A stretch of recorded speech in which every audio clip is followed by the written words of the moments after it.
Hey, this is Dave from Revocation, and you're watching Bucketlist.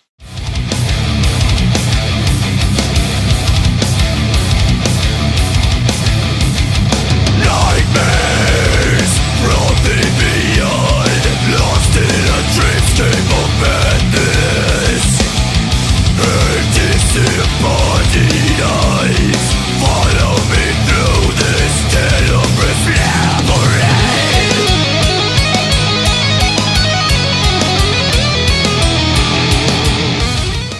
What's up? This is Lee from Bucketlist.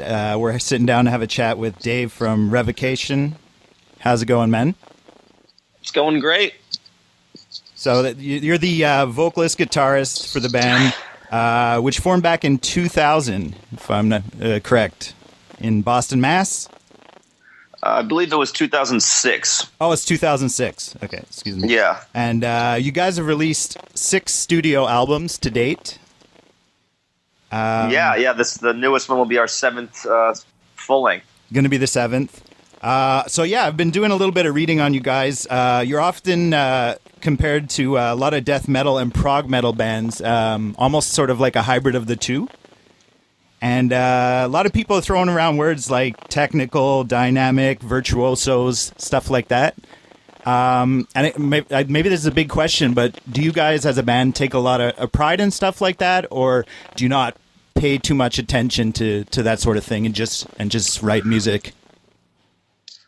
Well, I mean, I think we're definitely a prog death metal band, right? Progressive death metal band. So yeah, we take pride in the fact that that's our genre of choice. I mean, I think there's other elements as well, right? We have certainly thrash elements to our sound, even some black metal elements here and there.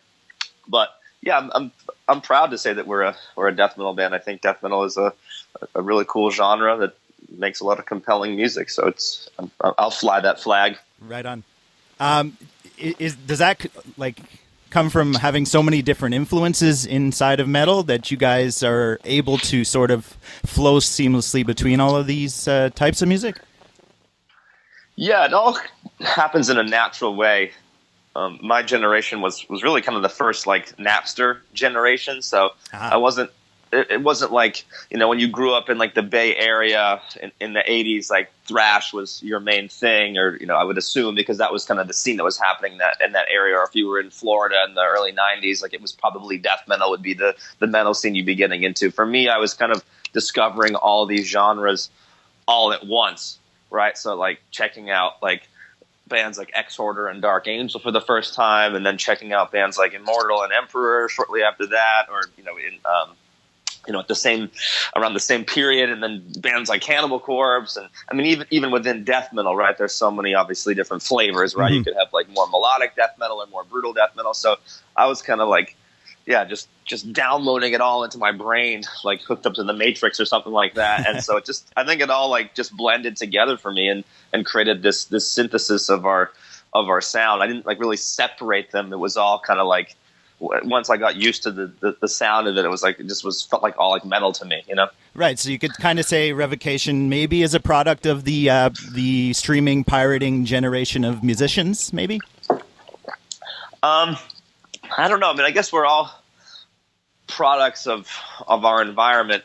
So I guess you could say that. I mean, I would say we're more products of our just hunger for music, specifically in the metal genre. But I've got a pretty diverse taste in styles. I mean, I also grew up going to an arts high school, and I learned about players like Wes Montgomery and Pat Martino from my teacher. So I was learning about jazz when I was a teenager. So I think that affected my style.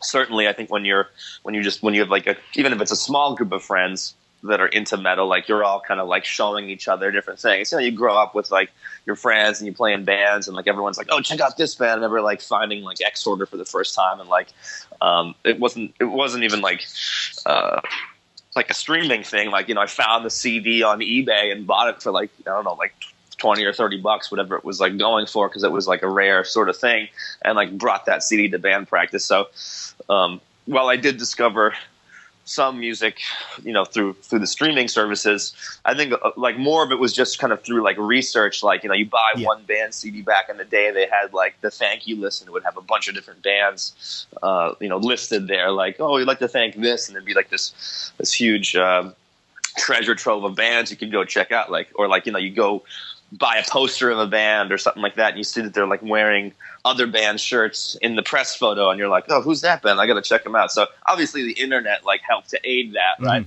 But I was just kind of going down the rabbit hole and just finding all these different bands, and then like I would seek them out and like buy the CDs. I just wanted like the physical copies back in the day. So I like that you sort of have a classic way of doing it at the same time. Yeah, I mean, so even though I think the obviously the internet like helps, but it was still had kind of more of an old school, I guess, approach, because we were right on the cusp, right? It wasn't like it was the streaming didn't really exist. It was like if you wanted to like have the songs, you could either wait like an hour to download the whole CD or whatever. I mean, I remember like just watching it just be like painfully it was painful, slow, like dial up internet and stuff like that. But now now it's like right at everyone's fingertips. Cool, man. So let's talk about the new album that's going to be coming out September 28th this year. It's called The Outer Ones. Maybe you can give us a little preview about what to expect with that one. Well, it's definitely probably our most death metal record to date, right? I said that in interviews before, but it just feels to me like it has the darkest vibe out of all of our records. Maybe it's the most sort of aggressive. It's still very progressive, but yeah, I think with the vocal delivery and just sort of the overall attitude of the music, it has that kind of vibe. And it's also sort of, I guess, conceptually based around a lot of Lovecraft's writings and stuff like that. So there's like a horror sci-fi element to the record, a cosmic horror vibe, if you will. Maybe I could tie that into my next question, because I wanted to talk about the artwork too, which is fucking badass. There's like this, Thank you. I don't know what you want to call it, some sort of like planet-eating alien creature. Did you guys come up with that yourself, or?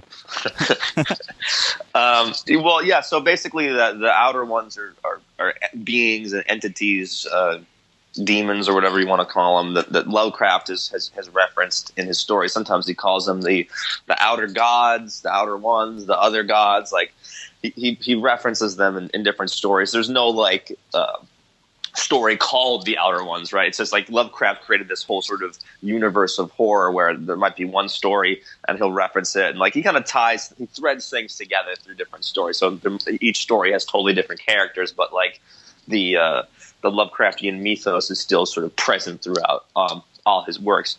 So anyway, I sometimes he's very specific in his writings, and sometimes he's intentionally vague. So, for example, the granddaddy of all of the Outer Ones is Azathoth, and it's too sort of horrible to even describe. Like human comprehension can't even fathom the scope and vastness of Azathoth. So It's kind of cool when you have something like that, because you can kind of do a lot with it, especially as an artist. So Tom Strom is the artist who's responsible for that amazing cover art, and he did our last two album covers. He also did all my tattoos. So I've got a very close relationship with Tom. Me and him are good friends. Amazing artist, whether it's tattooing, he does sculpting, he does watercolor, he does oil paint, like he does really everything. He's sort of this Renaissance man of art. When he still does tattooing, but he'd make his own needles, for Christ's sake. Like he really is dedicated to the craft of art. So it's a real honor to be friends with him, and he's just a great guy.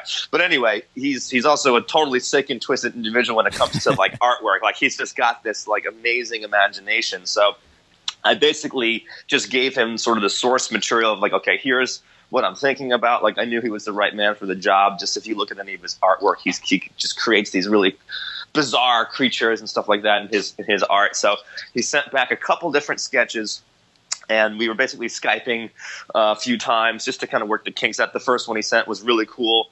He sent over, mind you, like two previous sketches that were totally different. Okay. In the first place, and I was like, all right, this is awesome, Tom, but like make it more horrifying, or like, okay, this is awesome, but like increase the scope and the vastness of this. Like, it needs to be like on a planetary sort of scale. So we went back and forth, and then the final sketch they sent over was like, damn, that's amazing. It was like, yeah, this crazy, just, three-headed demon or whatever. I encourage everybody to go take a look at it just before the album comes out. It's pretty fucking cool. Yeah, and it's just, he was like eating planets out of a black hole. I'm like, okay, yeah, this is perfect. This is it. So then he was off to the races and was sending me updates throughout the whole process, and it was just amazing to watch this thing like come to life. I think it's our coolest album cover that we've ever had. Great. And the lead single, which is out already, is called Of Unworldly Origin. Which is a song that I guess sort of explores maybe the occult and otherworldly, as you were just speaking of. Is that like the concept of the album as an entire album, or? Well, Of Unworldly Origin again is based off of a Lovecraftian theme. It's loosely tied. I guess would you say that it's a concept album? Like not every single song directly references Lovecraft, but I would say overall, like, yes, this is like a Lovecraftian concept album. Whether you look at the artwork or just the general kind of storytelling nature of the songs and the lyrics, and then there are several songs that are tied directly to Lovecraft's story. So, Of Unworldly Origin is loosely based around his story Dreams in the Witch House, which is a famous Lovecraft story, and That Which Consumes All Things, track 2, that's based around his story, The Color Out of Space. Outer Ones obviously references not a story in particular, but just the general Lovecraftian sort of mythos. So I tied it to Lovecraft in a bunch of different ways. Trying to be clever with it, where it's trying to take his vibe and expanding and on meld it with our own. Exactly, yeah. There's a video for that one, too, which I was just watching. I think I saw you make out with a witch in the video. Is that correct? Yes. How was that? It was... she cursed me good, That's... Where did you guys film that? We filmed that in... Where was it? I think it was in, like, upstate New York. It was like a cabin in the woods sort of deal? Yeah. Like, we've been working with Dave Brodsky, the director of that video, for a bunch of our music videos. He's done all of them throughout the band's history. So we've got a really good rapport with him, and we trust his vision. So it was a similar thing almost with Tom, where I gave him my ideas, and then I just kind of let him run with it because I trust him to deliver the product. So yeah, he found the cabin in the woods. He found the actors. Initially, I was thinking we were going to have an actor play the witch hunter, the role that I played. Mm-hmm. And it was his idea to have me play it. He's like, I could hire somebody else, but it sounds like he really got this idea sort of fleshed out already and how he wanted to go. So I had some, phone call conversations with him and some email exchanges. He's like, how about you just play the witch hunter? I'm like, okay, I'll try my hand at it. No, I think it worked out really nicely. Yeah.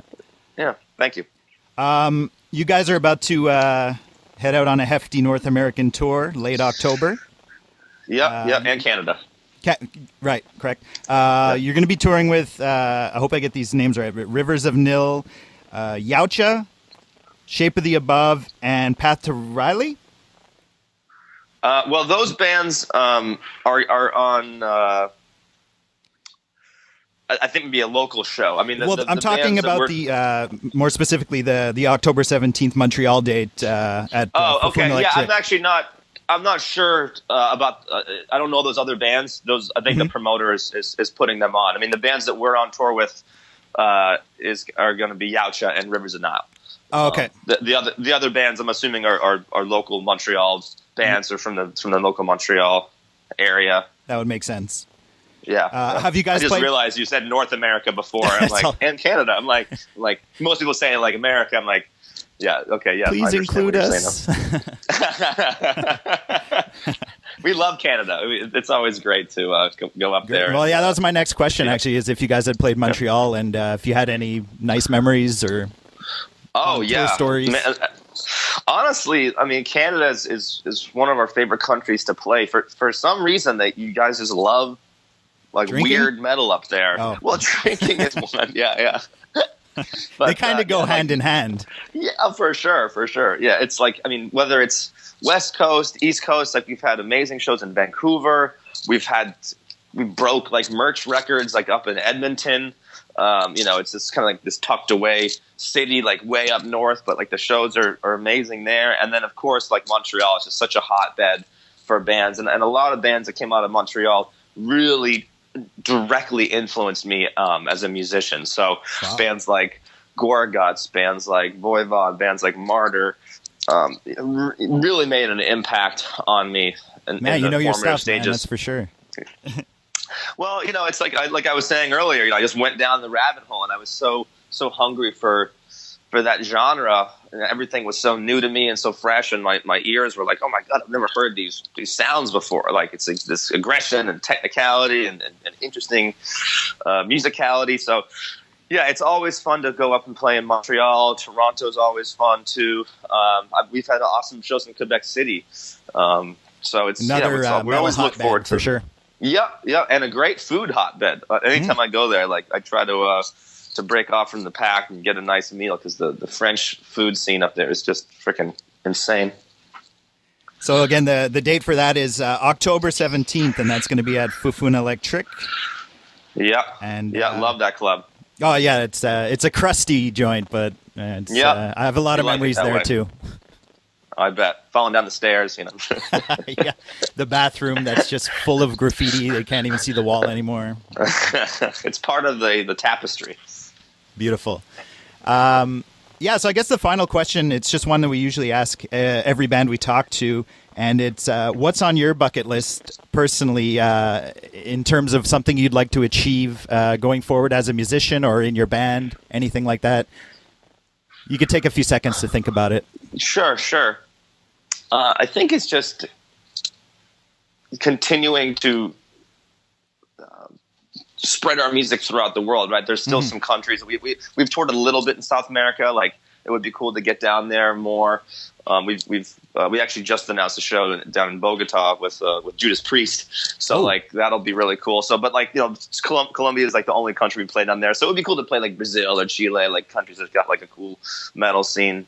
Plus, when you're down there, you could try to dig up some of Escobar's money, Yeah, we'll see what happens. That'll be good to fund the next record with. There you go.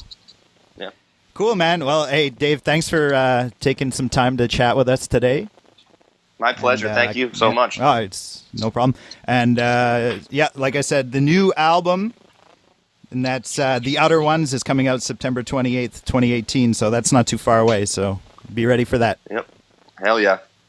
Cool. Cheers, man. Cheers.